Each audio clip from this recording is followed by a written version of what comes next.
ప్రజలారా అలాగే మనతోని అడ్వకేట్ గారున్నారు. మేడంని కూడా కనుక్కునే ప్రయత్నం చేసాం. ఏం పేరు మేడం మీ పేరు? నా పేరు శశిరేఖ అండి. మేడం. నేను అడ్వకేట్‌ని. ఎక్కడ మేడం? ఏ కోర్ట్? ఏ ఏ హైకోర్టా? కోర్ట్ కేసెస్ వస్తే ఆ కోర్ట్‌కెళ్ళాలి. ఓకే. ఓకే. నేను చాలా సీనియర్ అడ్వకేట్ అడ్వకేట్‌ని అన్నమాట. హ్మ్. సీనియర్ అడ్వకేట్‌ని కాదు. హ్మ్. అడ్వకేట్‌ని. మధుపార్క్ రిడ్జ్‌కి ఫస్ట్ డెప్యూటీ కలెక్టర్ వాళ్ళు వచ్చారు లాస్ట్ ఇయర్.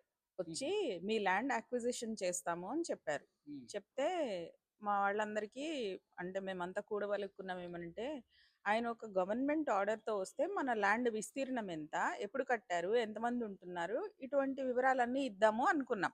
ఎప్పుడొచ్చిల్లు ప్రభుత్వం కలెక్టరు? లాస్ట్ ఇయర్ 2025లో. 25లో. హుహు. 25లో వచ్చారు. వస్తే అందరూ అటెండ్ అయ్యాం. ఏ హ్మ్. బ్లాక్, బి బ్లాక్ హ్మ్. అందరూ అటెండ్ అయ్యాక ఆయనేమన్నారంటే, "నో, నో ఇది ఒట్టి ఇన్ఫార్మల్ మీటింగ్" అన్నాడు. ఇద్దరు హ్మ్. కానిస్టేబుల్స్ ఉన్నారు. అంటే వాళ్ళు ఎక్స్‌పెక్ట్ చేసిందేంటంటే, మేము గొడవ చేస్తాం, అరుస్తాం, కొడతాము. హుహు. ప్రొటెక్షన్‌తో పాటు వచ్చాడాయన. హుహు. హ్మ్. అయితే మేము మా రిజిస్టర్‌లో బి బ్లాక్ రిజిస్టర్‌లో మీరొచ్చి ఇక్కడ మీటింగ్ పెట్టారు. హుహు. రెసిడెంట్స్‌తో అన్నది ఎండోర్స్ చేయండి. ఒక సంతకం చేయండి అనంటే, హ్మ్. లేదు చేయలేదతను. సరే చేయలేదు. అని మేమందరం కూడా ఏమి అంటే అరవకుండా, ఏం చేయకుండా మర్యాదగానే మాట్లాడాము. హ్మ్. మీరు రండి, ఫార్మల్ మీటింగ్ పెట్టండి. హ్మ్. గవర్నమెంట్ ఆర్డర్ తీసుకురండి. అప్పుడు మా వివరాలు చెప్తాం. ఎందుకు కలెక్ట్ చేస్తున్నారు అని. అంటే ఇక్కడికి ఎవ్వరొచ్చి ఇక్కడ అంటే ప్రభుత్వం నుంచెల్లి ఏ అధికారులు వచ్చినా కూడా ఇక్కడ మీటింగ్ పెడితే కంపల్సరీ ఇక్కడ ఏదైతే సొసైటీ రిజిస్టర్‌లో సంతకం పెట్టిపోవాలా? ఎవరొచ్చినా ఇప్పుడు అచ్చా! మీరొచ్చినా సొసైటీ రిజిస్టర్‌లో సంతకం పెడితే పలానా తేదీన పలానా వారు వచ్చారు అని ఉంటుంది. ముంగడ గేట్ కాడ. ఓకే. రైట్. ఆ! కదా! ఆ! హ్మ్. రైట్. అర్థమైంది. అలాగే అహా! గేట్ కాడ కాదు. ఆయన ఇంకోటి. గేట్ కాడ ఓకే. పెట్టరు ఓకే. గదా! ఆ! ఆ! బి ఇక్కడ బ్లాక్ మాకు బి సొసైటీ బ్లాక్‌లో రైట్. ఒక హ్మ్. రిజిస్టర్ ఉంటే, రైట్ మేడం. హ్మ్. పలానా రోజున మీటింగ్ కండక్ట్ చేశాము అంటే, లిఖితపూర్వకంగా మనకుంటుంది ఇచ్చేది గదా! మీడియా వాళ్ళు ఆ! గాని, ఎవరైనా గాని రేపు రైట్. అడుగుతారు. హ్మ్. ఎప్పుడొచ్చారు అని అడిగితే, హ్మ్. మేము ఆ డేట్ చూసుకొని పలానా రోజు వచ్చాము. లేదా ఒక లీగల్ నోటీస్ ఇవ్వాలి హ్మ్. కదా! హ్మ్. ఏమీ లేకుండా ఆయన ఇన్ఫార్మల్ మీటింగ్ అన్నారు. అదెందుకు అంటే, మాకు అవేర్ చేయడానికి మీ ల్యాండ్ మేము తీసుకోబోతున్నాము. హ్మ్. మీరు రెడీగా ఉండండి. మెంటల్లీ ప్రిపేర్ చేయడానికొచ్చాడు. హ్మ్. ఆయనకి భాషా ప్రాబ్లమ్ ఉండింది. అంటే ఆర్‌డీఓ రాజేందర్ నగర్ హిందీలో, ఇంగ్లీష్‌లో మాట్లాడలేకపోతున్నాడు. ఇక్కడ రెసిడెంట్స్ చాలామంది డిఫెన్స్ పర్సన్స్ రిటైర్ అయిపోయిన వాళ్ళు, ఇందులో డిఫెన్స్‌లో ఉంటారా? పనిచేస్తున్న వాళ్ళు ఓకే. ఆ! దాదాపు 35, 40% ఉన్నారు ఓకే. ఆ! వాళ్ళు. హ్మ్. నార్త్ ఇండియన్స్ వాళ్ళు. హ్మ్. వాళ్ళు ఇంకోటి ఎన్ఎండీసీలో పనిచేసిన వాళ్ళు ఇట్లాగా చాలా మందున్నారు. హ్మ్. దాదాపుగా చాలా ఏళ్లుగా లంగర్ హౌస్‌లో ఉంటున్న వాళ్ళు ఇక్కడ ఇల్లు కొనుక్కొని ఉంటున్నారు. వాళ్ళన్నారు హిందీలో మాట్లాడండి అంటే ఆయన మాట్లాడలేకపోయారు. హ్మ్. Animated speak in Hindi. ఆ! He could hmm. Not speak in Hindi or English. Hmm. English ఒక సెంటెన్స్ స్టార్ట్ చేసి మళ్ళీ తెలుగులోకొచ్చేసాడు. వీళ్ళు అల్లరి చేయడం మొదలుపెట్టారు. హుహు. సో, మధ్యలో ఒక ఆవిడని పిలిచి ట్రాన్స్‌లేట్ చేయమని ఎందుకు ఇక్కడ అడిగారు. ఉన్న వాళ్ళకి తెలుగు అంటే హిందీ అంటే తెలుగు అంటే తను తెలుగులో మాట్లాడుతా ఉన్నాడా? ఆయన తెలుగులో అంటే ఇక్కడ ఉన్న వాళ్ళకి మాట్లాడుతున్నారు. తెలుగు రాదా? చెప్తున్నా కదా! హ్మ్. వాళ్ళు హ్మ్. North Indians. అచ్చా! అచ్చా! ఆర్మీలో సేవ చేయడం అంటే ఏంటండి? ఒక ఊళ్ళో ఉండరు వాళ్ళు. ఓకే. రైట్. దేశమంతా దేశం తిరుగుతా ఉంటారు. తిరిగేసొస్తారు. హ్మ్. వాళ్ళకి హిందీ వచ్చు. అవునా? వాళ్ళకి హిందీలో మాట్లాడమని అడిగారు. హ్మ్. అడిగితే ఆయన మాట్లాడలేకపోయారు. హ్మ్. సో, అక్కడ కమ్యూనికేషన్ గూడా క్లియర్‌గా అవ్వట్లేదు గదా! హ్మ్. అండ్ మేమడిగిందేంటంటే, ఒక గవర్నమెంట్ ఆర్డర్ లేకపోతే లీగల్ నోటీస్‌తో రండి అన్నాం. హ్మ్. ఆయన జస్ట్ మమ్మల్ని మెంటల్లీ ప్రిపేర్ చేయడానికొచ్చారు. సరే టీ, బిస్కెట్‌లు అవి ఇచ్చేసి పంపించేశారు. హ్మ్. నార్మల్‌గానే మంచిగా మాట్లాడి పంపించేశారు. హ్మ్. అంతకుముందు దాదాపుగా 20, 30 మంది రియల్ ఎస్టేట్‌కి సంబంధించిన వాళ్ళు. మేము హుహు. గవర్నమెంట్ ఆఫీస్ నుంచి వస్తున్నామని చక్కర్లు కొట్టడము, చుట్టంతా తిరగడం, మీ పేపర్స్ చూపించండి అని ఇక్కడ పేపర్స్ ఇంటి చూడడము, చుట్టుపక్కల మేడం? అంతా హ్మ్. తిరగడం, బయట తిరగడము, హుహు. దర్గా దాకెళ్ళిపోవడము. హుహు. అంటే వాళ్ళేంటి కంటితో సర్వే చేస్తున్నారు ఏదెక్కడుంది అని. హుహుహు. ఆ తర్వాత పేపర్‌లన్నీ చూపించమంటే పాపం మా వాళ్ళకి తెలీక భయపడి హ్మ్. గవర్నమెంట్ ఆఫీస్ నుంచి వచ్చారు అంటే మనం అవును. అవును. చూపించాలి అవును. అని చూపియాలి. లింక్డ్ ఈడ్‌తో సహా అన్నీ చూపించారు. చివరికి ఏ అంటే అప్పుడు బ్లాక్ మీరు వాళ్ళేమి అడగలేదా? అంటే ఎక్కడి నుంచెళ్ళొచ్చిల్లు? ఏంది కథా కార్ఖానా కార్డ్స్ గిట్ల వాళ్ళ ఐడీ ప్రూఫ్స్ ఏమి అడగలేదా మేడం? అది నేను తర్వాత చెప్పా. ఐడీ కార్డ్స్ అడగండి అని. ఇంకొందరు కమిటీ మెంబర్స్ కూడా డిస్కస్ చేసుకున్నారు. హ్మ్. ఐడీ కార్డ్స్ చూపిస్తేనే చూపించండి. హ్మ్. ఇవన్నీ మదుపర్కి సంబంధించిన ప్రైవేట్ డాక్యుమెంట్స్. ఇవి అవును. అవును. పబ్లిక్ అవ్వక్కర్లేదు. అవును. If you have a copy ఇది నేను ప్రొడ్యూస్ చేయాలి అనంటే అప్పుడు నాకు హక్కుంటుంది. లేకపోతే ఇది ఊరికే అట్లా పెట్టడానికి ఇది లేదు గదా! అవును. సో, మీరు ఐడీ కార్డ్స్‌తో పాటు రండి అని మెయిన్ గేట్‌లో అలర్ట్ చేశారు. హుహు. ఎవరొచ్చినా వాళ్ళని కరెక్ట్‌గా రిపోర్టర్ అయితే రిపోర్టరు, గవర్నమెంట్ ఆఫీస్ ఎవరైనా అయితే సరే. గవర్నమెంట్. హ్మ్. ఐడీ కార్డ్ చూసి అప్పుడు రానిద్దామని. చివరికి ఆర్‌డీఓ వచ్చేసాడు 30 మందిని పంపించాక ఫస్ట్. ఆహా! అచ్చా! అయితే ఫస్ట్ ఏం జరిగిందంటే ఎవరో ఒక డ్రోన్ వీడియో పంపించారు. హుహు. ఈ చుట్టూ డిఫెన్స్ ఏరియా అది గోల్కొండ నుంచి స్టార్ట్ అయ్యి మధు పార్క్ మీదకొచ్చి హుహు. ఈ గుండ్రంగా తిరిగింది. అంటే మేడం ఆర్మీ ఏరియా మీద, ఆర్మీ క్యాంప్‌ల మీద డ్రోన్ వెయ్యొద్దు కదా! అంటే ఎళ్ళింది. ఎయొద్దు కదా అట్లా? ఎళ్ళింది. వాళ్ళు గమనించలేదు. హుహు. వేయగూడదది. హ్మ్. అది చాలా నేరం అది. తప్పది. చట్ట ప్రకారం నేరం అది. తప్పది. అయితే చేశారు. చేస్తే ఆ వీడియో ఏం చేశాడంటే అతను, చూసావా మేమెంత పచ్చదనంలో ఉన్నాము అని చెప్పేసి ఫ్రెండ్స్‌కి వాళ్ళకి వీళ్ళకి పంపిస్తే వైరల్ అయిపోయింది. అది వైరల్ అవ్వడానికి ఆహ్, వైరల్ అవ్వడంతో ఏం జరిగిందంటే, కొందరు వెస్టెడ్ ఇంట్రెస్ట్ ఉన్నవాళ్ళు, గవర్నమెంట్‌కి సంబంధించి, గవర్నమెంట్‌కి తాలూకా ఉండేవాళ్ళు, వాళ్ళందరూ ఏం చేశారంటే ఆ వీడియో చూసి ఈ 30 మందిని పంపించారు. రోజు ఒకటి రావడము, లింక్డ్ ఇన్ చూడడము, ఇవి పర్మిట్ పేపర్స్ చూడడము, రిజిస్ట్రేషన్ పేపర్స్ చూడడం, అవన్నీ చేస్తూ పోయారు. చివరికి ఆర్‌డీఓ గారు వచ్చారు. వచ్చి వాళ్ళు ఏం చెప్పారంటే, ఫస్ట్ మూసీ బ్యూటిఫికేషన్ అన్నారు. దాన్ని క్లీన్ చేయడము, మూసి ప్రక్షాళన. ప్రక్షాళన చేసి సాబర్మతి రివర్ గుజరాత్ నేను చూసాను అది.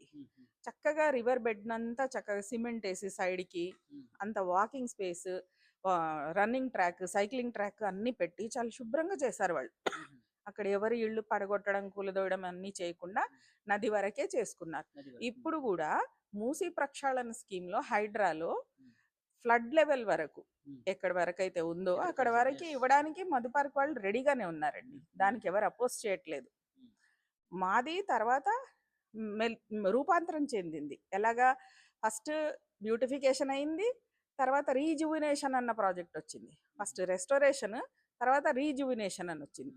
ఈ రీజువినేషన్లో గాంధీ తాత వచ్చేసాడు మధ్యలోకి. అది గాంధీ తాతని అంత పైకి ఒంటి స్తంభం మీద పరీక్షిత్తుడిలాగా నిల్చోబెడితే ఇంకో అడిగి ఎక్కడేస్తాడు ఆయన? పడిపోతాడు కదా. చక్కగా లంగర్ హౌస్లో కూర్చున్నారు ఆయన. ఆయనకి రెస్పెక్ట్ ఇవ్వాలి. మనం ఫ్రీడమ్ ఫైటర్స్కే రెస్పెక్ట్ ఇస్తున్నాం. మనకు ఫ్రీడమ్ తెచ్చింది ఎందుకు? నిద్రపోండి హాయిగా, క్షేమంగా ఉండండి. ఆర్మీ పర్సన్స్ బార్డర్లో ఎందుకు తిరుగుతున్నారు? మనం కంటి నిండా నిద్రపోవడానికి. వాళ్ళకి రెస్పెక్ట్ ఇవ్వాలి. గాంధీ గారికి ఇవ్వాలి, భగత్ సింగ్ గారికి ఇవ్వాలి, పటేల్కి ఇవ్వాలి, అందరికి.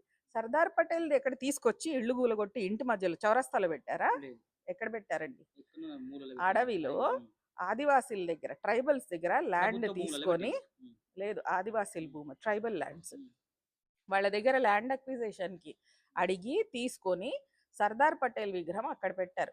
అది కూలిపోతుందా అది ఇదని వార్తలు వస్తాయి, కానీ అసలు వార్త ఏంటంటే ఎవరిని డిస్టర్బ్ చేయలేదు అక్కడ. ఎవరికి సర్దార్ పటేల్ని చూడాలనుందో బండ్లు వేసుకొని అక్కడ పోయి చూసొస్తారు, అవునా కదా. ఇప్పుడు గాంధీ గారిని తీసుకొచ్చి, గాంధీ విగ్రహం ఆల్రెడీ కూర్చొని ఉండంగా లంగర్ హౌస్లో, బాపుఘాట్ అంటే ఏంటి, ఆయన అస్థి విసర్జన జరిగింది అక్కడ, తెలుసా?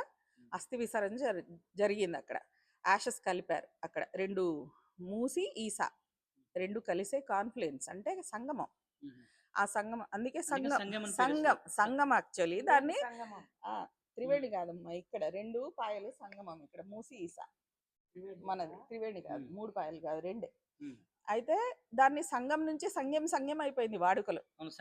అసలు అయితే సంఘం అంటే సంగమం అనమాట, కలవడం అక్కడ. ఆ కలిసిన చోట ఆ ల్యాండ్ అంతా అక్వైర్ చేసుకొని ఇప్పుడు గాంధీ విగ్రహాన్ని పెట్టాలి అనుకుంటున్నారు ఆయన. ఆల్రెడీ గాంధీ విగ్రహం ఉంది. మనం మర్చిపోలేదు బాపుని, ఎవరు మర్చిపోలేదు, మర్చిపోయే పరిస్థితి ఎప్పుడూ లేదు. రోజు గుర్తొచ్చేలాగా నోట్ల మీద కూడా చూస్తున్నాం, అవునా కాదా. ఎలా మర్చిపోతారు? ఇప్పుడు స్పెషల్గా ఆల్రెడీ ఎగ్జిస్టింగ్ గాంధీ విగ్రహం, అది కూడా ఏం చిన్నగా లేదండి, 7 అడుగులు 9 అడుగులు అట్లా ఉంటుంది. చూడండి మీరు, వెనకాల ఒక వాటర్ ఫిల్టర్ ఉంది, మరి అది ఇండోర్ స్టేడియం ఏదో అది కూడా ఉంది. అక్కడ ఉండంగా ఇంకొక గాంధీ విగ్రహం పెట్టడం అన్నది చాలా ఫన్నీ థింగ్. అంటే ఇంకోటి విగ్రహం పెట్టడమే కాదు మేడం, 5,000 కోట్లతో పెడతా ఉన్నారు. 5,000 కోట్లు అసలు ఏం అవసరం? 5,000 కోట్లతో దీని గురించి ఇంకొకటి వచ్చింది talk. Sorry for interrupt ma'am. నేను ఎందుకు ఈ విషయం అడుగుతున్నానంటే, సర్దార్ వల్లభాయ్ పటేల్ ఏదైతే మానవుడు విగ్రహం పెట్టిల్లో గుజరాత్లో 3,000 కోట్లతో నరేంద్ర మోదీ గారు పెట్టిల్లు. అయితే వీళ్ళు ఏమంటుందంటే, అప్పుడు 3,000 కోట్లు పెట్టి విగ్రహం పెట్టడం అవసరమా అని మీకు ప్రకాష్ రాజ్ ఐడియా ఉంది కావచ్చు హీరో. మొత్తం ఈడియట్ థింగ్స్, మోడీ ఈడియట్ అని మాట్లాడిండు. మరి ఇప్పుడు 5,000 కోట్లు పెట్టి గాంధీ విగ్రహం కడతాంటే మరి ఎవరు నోరెత్తులేదండి? మరి అప్పుడు ప్రశ్నించిన నోట్లు ఎందుకు వస్తలే ఉంటుంది? మోదీ ఒక మహానుభావుడు, ఆయన యోగి. ఆయన ఈడియట్ అంటే వాళ్ళ బుర్రకి ఎంత తెలివితేటలు ఉన్నాయో, వాళ్ళ బుర్రలో ఎంత గుజ్జు ఉందో మనకు తెలుసు. గసగసాలంత ఉండి పేలిపోయి ఉంటుంది. సో అది కూడా లేదేమో, ఆయన్ని ఏమీ అనకూడదు అసలైతే. సరే అక్కడ పెట్టారు, మీరు కూడా 3,000 కోట్లు తెచ్చుకొని పెట్టుకోండి. వాళ్ళు ఎక్కడ పెట్టారు? ట్రైబల్ ల్యాండ్స్లో పెట్టారు. మీరు అడవిలో పెట్టండి. ఈ బెడ్ తప్ప, ఈ 200 ఎకరాలు తప్ప, అంటే ఫస్ట్ 45 acres 5,000 crores అన్నారండి బ్యాంక్ నుండి అప్పు. తర్వాత 1,00,000 క్రోర్స్ 1,00,000 క్రోర్స్ 200 ఏకర్స్ అయింది ప్రాజెక్ట్. ఇది 45 ఏకర్స్ దగ్గర ఆగలేదు. మాది ఎంత ఓ చిన్న 6.5 ఎకరాల బిట్టు ఇది మొత్తం మధు పార్క్. ఈ 6.5 ఎకరాల బిట్టు వెనకాల కొంచెం స్థలం ఉంది, అటు కొంచెం వెళ్ళి మీరు ఒకసారి చూపించండి. ఆర్మీది కాదు, అది అన్యూజ్డ్ ల్యాండ్ బిట్ ఒకటి. ఆర్మీది పక్కకు ఉంది, మనది కాదు. మాది ఇంతవరకే విస్తీర్ణం. దీని వెనకాల ఉంది, రెండు కలిపి 10 ఎకరాల చిల్లర వస్తుంది ఉండొచ్చు. అది నాకు కరెక్ట్ తెలీదు. దాన్ని మొత్తం చెట్లు కొట్టేశారు. చక్కగా నెమళ్ళు ఆడేవి, నెమళ్ళు ఆడేవి, అన్ని రకాల పక్షులు, కొత్త కొత్త రకాల పక్షులు. ఎన్ని చూసేదాన్ని నేను నా కిటికీ మీద కూర్చొని కూడా. వర్షం వస్తుంటే అక్కడ నెమళ్ళు ఆడుతూ ఉంటాయి, అరుస్తూ ఉంటాయి. ఒక్క అరుపు లేదు ఇప్పుడు, ఒక్క నెమలి లేదు. ఏం చేశారో తెలీదు. అన్ని చెట్లు కొట్టేశారు. ఆ చెట్లు కొట్టినప్పుడే చాలా మంది ఎన్వైరన్మెంట్ యాక్టివిస్టులు వచ్చి గొడవ చేయాల్సింది. ఎవరు చేయకపోయేసరికి సరే వీళ్ళు చాలా కూల్గా ఉన్నారు, అంతా ముసలోళ్లే ఉన్నారు, బిల్డింగ్లో బతికున్నారో పోయారో అని చెప్పి ఇప్పుడు మధు పార్క్ను కూడా తీసేద్దాము, అసలు వాళ్ళు చడి చప్పుడు లేకుండా బతుకుతున్నారు, వాళ్ళు ఎక్కడైనా పోయి బతుకుతారు పడేస్తే అని చెప్పి ఫస్ట్ దీన్ని తీసుకున్నారు మధు పార్క్ని. ఆ తర్వాత మధు పార్క్ని తీసుకున్నాక డ్రోన్ వీడియోలో ఇంత పచ్చదనం ఉంది, ఇంత ఊపిరి పీల్చేసుకుంటున్నారు, ఎక్కువ ఆక్సిజన్ అయినా చచ్చిపోతారు కదా తగలబడి. అందుకు మా సేఫ్టీ కోసము డిఫెన్స్ ల్యాండ్ని కూడా తీసేసుకుందాం అనుకుంటున్నారు, మాకేం కాకూడదని. మేడం, ఇప్పుడు 5,000 కోట్లు పెట్టి పెట్టాల్సిన అవసరం ఏముందని అడుగుతాం. ఏం లేదండి, నేను అదే చెప్తున్నా. బాపు కూర్చొని ఉన్నారు, బాపు ఘాట్ అది, బాపు కూర్చొని ఉన్నారు, బాపుని నిల్చోబెట్టాల్సిన అవసరం లేదు. అది 1,00,000 కోట్లకు అయ్యింది ప్రాజెక్ట్ అంటే. ఇవన్నీ ఊహాగానాలే. ఒక ప్రాజెక్ట్ రిపోర్ట్ మాకు ఇస్తే, డిపిఆర్ ఇస్తే, ఎందుకు తీసుకుంటున్నావు, దీంతో ఏం చేస్తున్నావు, ఎంత ఖర్చు అవుతుంది, ఎక్కడ చేస్తున్నావు అన్నది మాకు తెలుస్తుంది. డిపిఆర్ ఇవ్వలేదు. ప్రొసీజరల్ డిస్క్రిపెన్సీస్ అంటారు వీటిని. అంటే ల్యాండ్ అక్విజిషన్ చట్టం ప్రకారం R&R ప్రకారము మీరు ప్రొసీజరల్గా ఏం చేయాలంటే, ఫస్ట్ ల్యాండ్ అక్విజిషన్ చేసుకుంటున్నాం, ఎందుకు చేస్తున్నాం, ఎందుకు చేయాలి, రెసిడెన్షియల్ ల్యాండ్ అయితే ప్రైవేట్ ప్రాపర్టీ ఎవరు తీసుకోవడానికి హక్కు లేదు, మాది ఫోర్స్డ్ సరెండర్, బలవంతంగా చేస్తున్నారు, మేము చెయ్యం ఫోర్స్ సరెండర్ ఒకటి. సెకండ్ థింగ్ ఏంటంటే, ఇది తీసుకున్న తర్వాత దీంట్లో మళ్ళీ డిఫెన్స్ ల్యాండ్ని కూడా కలిపాడు. ఒక్కసారి ఆలోచించండి, డిఫెన్స్ ఎంత స్ట్రాటజికల్లీ ప్లేస్డ్ ఇక్కడ. ఒక్కసారి ఆలోచించండి, ఎక్కడి నుంచి మీకు డిఫెన్స్ తగులుతుంది, మెహదీపట్నం నుంచి గోల్కొండ దాకా, ఇటు సన్ సిటీ దాకా, ఎందుకు కాళీమందిర్ దాకా, ఎందుకు వాళ్ళు ఒప్పుకుంటున్నారు మేడం? వాళ్ళ ల్యాండ్ ఇస్తా అంటే మరి వాళ్ళు ఒప్పుకుంటే అన్ని ఊహాగానాలే కానీ రాజ్నాథ్ సింగ్ గారు ఏమనుకుంటున్నారో మాకైతే తెలియదు కదా. అంటే ఇప్పుడు అంటే డిఫెన్స్ వాళ్ళ దగ్గర, ఆర్మీ వాళ్ళ దగ్గర పోయి అంట మధు పార్క్ వాళ్ళు ఒప్పుకున్నారు, సో మీరు ఒప్పుకోవడం ఆలస్యం, మీరు ఒప్పుకుంటే అయిపోతే పని అని చెప్తుందంట కదా. చెప్తా. ఇప్పుడు డిఫెన్స్ వాళ్ళకి ఏం రూల్ ఉంటుందంటే, మాకు ఇంతే విస్తీర్ణం ల్యాండ్ ట్రైనింగ్ సెంటర్కి కానీ, ఆర్టిలరీకి కానీ, ఇంకోటి అది డోగ్రాన్ ఉంది దానికి కానీ, మీరు ఇంత ల్యాండ్ ఇస్తే మేము వెళ్ళిపోతామని. వాళ్ళది ట్రైనింగ్ సెంటర్, మాది ఇక్కడ కాపురాలు, మాకు కొంపలు ఉన్నాయి, కుంపట్లు ఉన్నాయి. 500 కుటుంబాలు, మళ్ళీ 500 కుటుంబాలు ఇక్కడే పుట్టి పెరిగి విదేశాలకు వెళ్ళిపోయిన పిల్లలు ఉన్నారంటే వెనక్కి తిరిగి చూసుకొని అది నా పుట్టిన స్థలం అని గుర్తు చేసుకునే ప్లేస్ ఇది. ముసల్తనంలో మేము ఇక్కడే, ఇప్పుడు అమ్మ ఇక్కడ ఉంటున్నారు, చాలా మంది పెద్దవాళ్ళు ఉంటున్నారు ఓల్డ్ ఏజ్లో. నేను అనుకుంటా ఎవరి సంగతి వద్దు, అమ్మ సంగతి వద్దు కానీ మంచిగా బతుకు, నేను అనుకుంటా నాకేమైనా అయిపోతే ఇంక ఇక్కడి నుంచే పోతా అనుకుంటా. అవునా కాదా? అట్లా కాదు కానీ ఎమోషనల్ ఎట్లా కామ్ చెప్పండి. కాదు, ఎమోషనల్ ఎట్లా కామ్ చెప్పండి. ఒక్క ఇల్లు అప్పు తెచ్చుకొని కట్టుకున్న ఇల్లు, లోన్. నేను 1 year అయింది కొనుక్కొని, మా హస్బెండ్ కొన్నారు. అప్పుడు ఎక్కడైతుందండి, 10 ఏళ్ల నుంచి ఉంటున్నాను. ఇల్లు అన్నది జీతాలతో బతికే ఏ గవర్నమెంట్ ఆఫీసర్కైనా, క్లర్క్కైనా, ఐఏఎస్ ఆఫీసర్ కన్నా సొంతిల్లు అనేది గగనం ఈ రోజుల్లో. అంత రేట్లు పెరిగాయి, ఇన్ఫ్లేషన్ పెరిగింది, జీతాలు పెంచట్లేదు, ఏ రకమైన పర్క్స్ ఏవి ఉండవు, కుక్కల్లా చాకిరీ చేస్తాము. చివరికి మనదంటూ ఓనర్, ఇక్కడ కుండి ఎందుకు పెట్టావు, అక్కడ మేకెందుకు కొట్టావు అనకుండా మనదంటూ ఒక ఇల్లు ఉండాలని ఎంతో కలలు కంటాం. కానీ చివరికి ఒక ఇల్లు తీసుకొని దాని ఈఎంఐస్ కట్టేటప్పుడు, ఈరోజు సినిమాకి వెళ్దామంటే వద్దు, 1000 రూపాయలు వేస్ట్, మనకి ఈఎంఐ ఉంది అనుకునే బతుకులు మావి. అది అనుకునే బతుకులు మావి. నువ్వు ఐఏఎస్ ఆఫీసర్ అయినా, క్లర్క్ అయినా, జీతం మీద బతకాలంటే మాత్రం ఇల్లు అనేది పెద్ద కళ. ఎంత పెద్ద కలో అది రేవంత్ రెడ్డి గారికి తెలియదు. ఎందుకంటే ఆయన ఆయన మొత్తం భూమి అండ్ డబ్బుల్లోనే పెరిగి ఉంటాడు. అంత లగ్జూరియస్ లైఫ్ మాకు లేదండి. మేము పిచ్చిగా అమాయకులం ఇక్కడ. Middle class people. టీచర్లు ఉన్నారు ఇక్కడ, డాక్టర్లు ఉన్నారు, ఆర్మీ. ఆర్మీ అంటే ఏంటి? వాళ్ళు ఏం లేదు, ఫ్యామిలీస్ని కూడా వదిలేసి దేశం పట్టుకొని తిరిగి మన సేఫ్టీ కోసము ప్రాణాలతో వస్తే వస్తాడు, లేకపోతే రాడు. వాళ్ళు ఇక్కడికి వచ్చి రిటైర్ అయిపోయిన ఆర్మీ పీపుల్, పనిచేస్తున్న ఆర్మీ పీపుల్ ఉన్న ఏరియాలో మా గుండెల మీద నుంచి అంతా బుల్డోజర్ తీసుకెళ్ళిపోతే సరే అన్నారు కదా అమ్మ. అట్లా చేసినా సరే ఇంక పోగొట్టుకోవడమే బెటర్. ఎందుకంటే ఆయన ఇచ్చే టీడీఆర్స్ అవి ఎన్కాష్ కావు. ఏ వేరే బిల్డర్ దాన్ని ఆనర్ చేయడు. 200 వస్తువులు 400 చేస్తాడు. అట్లా కూడా మేము ఇచ్చుకోలేని పరిస్థితి మాది. మేము ఇది 75 లక్షలకు కొన్నాం లాస్ట్ ఇయర్. ఇప్పుడు ₹1,00,00,000 ఇక్కడ. మేము కొనలేము, మళ్ళీ ఇంకో ఇల్లు కొనలేము. ఎక్కడికి పోవాలి? ఇంకో విషయం చెప్తా, ఇక్కడ సీనియర్ సిటిజన్స్ ఉన్నారు, చాలా పెద్దవాళ్ళు ఒంటరిగా ఉంటారు. పిల్లలు విదేశాలకు వెళ్ళిపోయి భార్య భర్త చనిపోయి ఒకరొకరే ఉంటారు. వాళ్ళ కోసం ఎవరు ఇల్లు వెతుకుతారు? ఎవరు వాళ్ళ సామాన్ సర్దుతారు, తీసుకెళ్తారు? వాళ్ళని ఎవరు చూసుకుంటారు? తర్వాత ఇక్కడ నాకు బాధగా ఉంటే, ఒంట్లో బాగాలేకపోతే సింగ్ సాబ్ అని ఉన్నారు ఇక్కడ, ఆయన మేనేజర్ ఇక్కడ చూసుకుంటారు. ఆయన ఆర్మీలో 34 ఏళ్ళు పనిచేసి వచ్చారు. ఆయనకు ఒక్క ఫోన్ చేసి నాకు ఒంట్లో బాగాలేదు, డాక్టర్ గారి ప్రిస్క్రిప్షన్ పంపించారంటే 5-10 నిమిషాల్లో మందులు ఉంటాయి నా దగ్గర. ఇప్పుడు నేను వెళ్ళిపోతాను ఇక్కడి నుంచి, అందరినీ తరిమేస్తాడు, ఎక్కడెక్కడికో ఎగిరిపోతాము. తర్వాత మళ్ళీ ఇదే సోషల్ నెట్వర్క్ ఫామ్ అవుతుందా మాకు? కాదు. ఒకరికొకరు సపోర్ట్గా ఉంటారు, ఒకరికొకరు చూసుకుంటారు. ఇంక ఈ ముసలి వాళ్ళే ఒకరొకరిని చూసుకోవడానికి. ఆపద వచ్చినా సంపద వచ్చినా మీరు అందరూ కలిసి ఉంటారు. అంతే. ఓ పండగ వచ్చింది, గణేష్ ఉన్నాడు, కలిసి చేసుకుంటాం. ఎవరైనా పోయారు, అందరు కిందికి వస్తారు, వాళ్ళకు కొంచెం మాట సాయం చేస్తారు. అంతే కదా, ఎవరేం చేయగలరు ఏ పరిస్థితిలో అయినా సరే. ఈ సోషల్ నెట్వర్క్ సిస్టమ్ మేము క్రియేట్ చేసుకొని ఇన్నేళ్లుగా ఇక్కడ, నేను 10 ఏళ్ళుగా ఉంటున్నానండి. 1 ఇయర్ అయింది కొనుక్కోనంటే, 10 ఏళ్ళుగా ఆలోచించి ఇప్పటికి కిరాయికి ఉండి పో అన్నప్పుడల్లా 33లో ఉన్నాము, ఆమె పో అన్నది, వెళ్ళిపోయాము. 31కి వెళ్ళాము, ఆయన కూడా పో అన్నాడు. 24కి వెళ్ళాము, ఆయన పో అనలేదు పాపం. కొనుక్కునేదాకా ఓపిక పట్టండి అంటే ఎదురిల్లే ఉంటే 25 కొనుక్కున్నాం. సరే, అంత కలలు కని కొనుక్కున్నది ఓ సంవత్సరమే కాలేదు, ఇంకా వాడు కూల్చేస్తాను అంటే ఎట్లాగా? ఇది చిన్న చిన్న గూళ్ళు కూల్చే బదులు బయట అసైన్ ల్యాండ్, గవర్నమెంట్ ల్యాండ్, లక్షల ఎకరాలు ఉంటుంది కదా, అక్కడ కట్టుకోవాలి గాంధీ గారి విగ్రహము. అక్కడ పెద్ద పార్క్, మంచి ఎంటర్టైన్మెంట్ అంతా పెట్టేస్తే, ఇప్పుడు పెద్ద పెద్ద గుళ్ళు బయట ఉన్నాయి కదా, ఏవో స్వర్ణగిరి అనో ఏదేదో ఉన్నాయి కదండి, స్వర్ణగిరి అవన్నీ ఉన్నాయి. నాకు పోవాలని ఉంది, ట్యాక్సీయో కారో తీసుకొని పోతాము, ఒక రోజంతా చూస్తాము, చక్కగా వచ్చేస్తాము. అట్లా కట్టించమనండి గాంధీ గారి విగ్రహం. ఇప్పుడు ఎందుకు?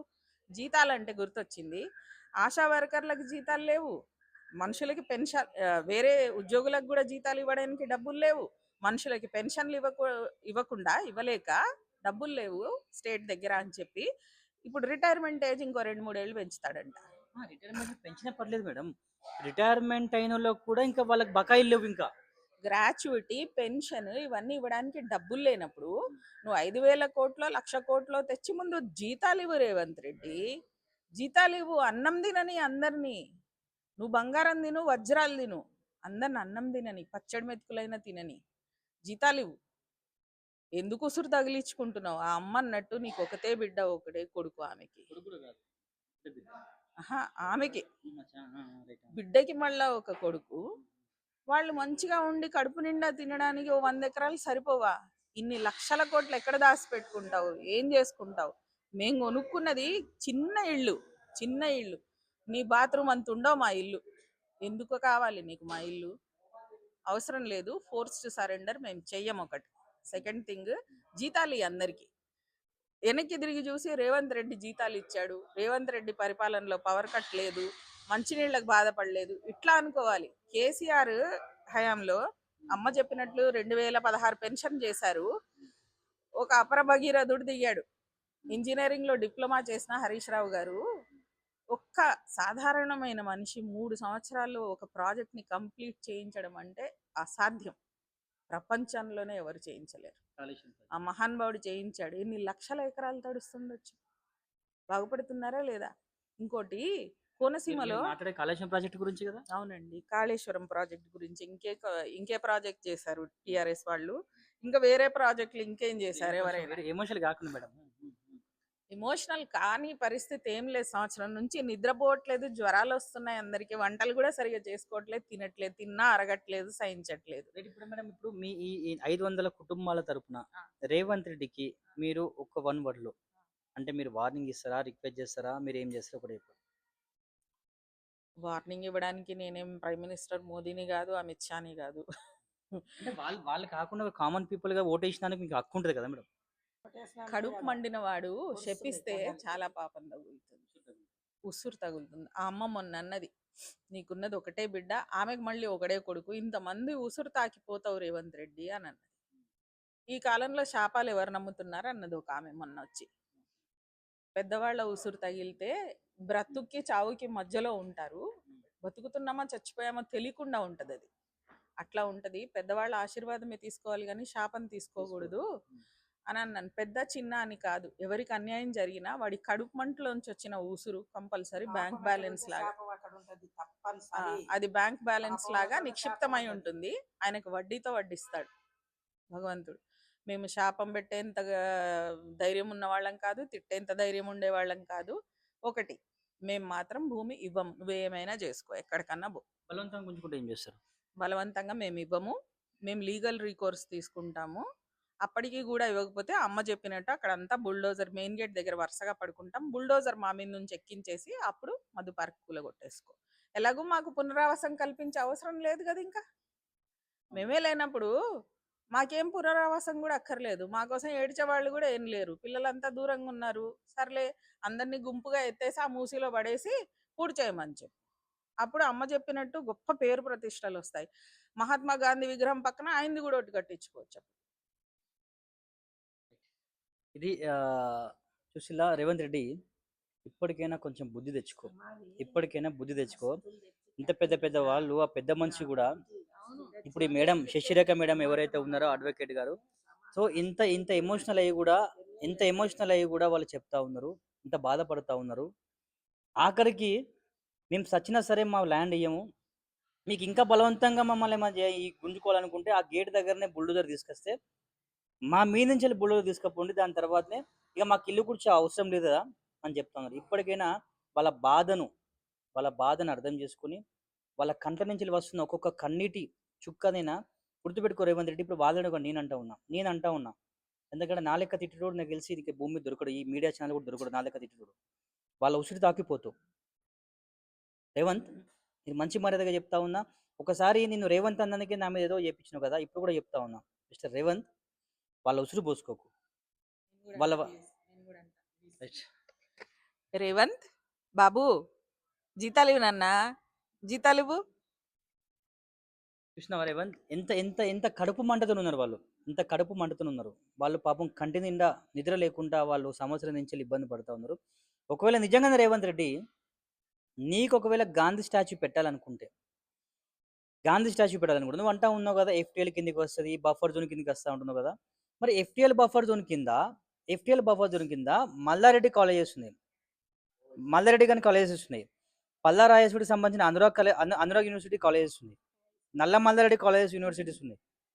ఓవైసీ ఓల్డ్ సిటీలో మెయిన్ రోడ్ మీద సరే వీళ్ళు అందరూ అవుట్స్కట్లు ఉన్నాయి అనుకో, కొంచెం రోడ్ల నుంచి లోపలికి ఉన్నాయి అనుకో. ఓవైసీది ఓల్డ్ సిటీ నడుబడిన ఉన్నది, చెరువు కానుకొని ఉన్నది. మరి కళ్ళు కాకులు మింగినాయా నాకు అర్థం అవట్లేదు. కానీ మిస్టర్ రేవంత్ ఇప్పటికైనా కొంచెం సిగ్గు శరం ఇజ్జత్ మనం తెప్పించుకొని వీళ్ళ కడుపు కొట్టకుండా, వీళ్ళు ఉసురు పోసుకోకుండా నువ్వు చల్లగా బతకాలని మనస్ఫూర్తిగా కోరుకుంటున్నాను. రైట్ ప్రజలారా, ఇది ఇక్కడ ఉన్న మధు పార్క్ రిడ్జ్ అపార్ట్మెంట్లో ఎవరైతే ప్రజలు ఉన్నారో వాళ్ళ బాధ. సో ఇప్పటికైనా తెలంగాణ వ్యాప్తంగా ఉన్న ప్రజల ఇప్పటికైనా వద్దురో అంట గుద్దులు చేతికి, వద్దురో అంట గుద్దులు చేయే మంచిది, కారు వదిలేదామని చెప్పిండు.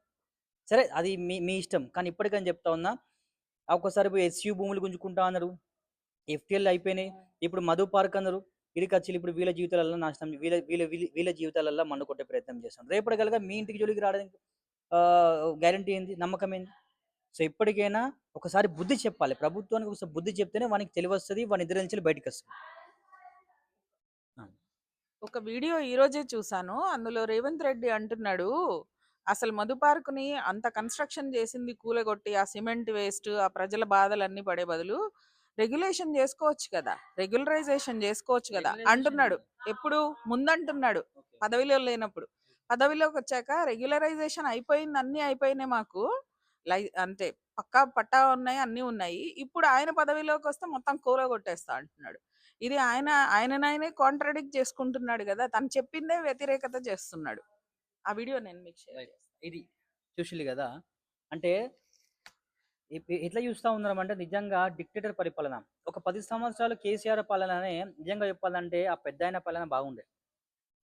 రైట్, ఇప్పటికైనా ప్రజలారా ఒకసారి ప్రభుత్వాన్ని బుద్ధి చెప్పే ప్రయత్నం చేయండి. జిహెచ్ఎంసీ పరిధిలో వచ్చే ఏవైతే ప్రజలు ఉన్నారో దయచేసి జిహెచ్ఎంసీలో రేవంత్ రెడ్డికి కాంగ్రెస్ ప్రభుత్వానికి బుద్ధి చెప్పండి.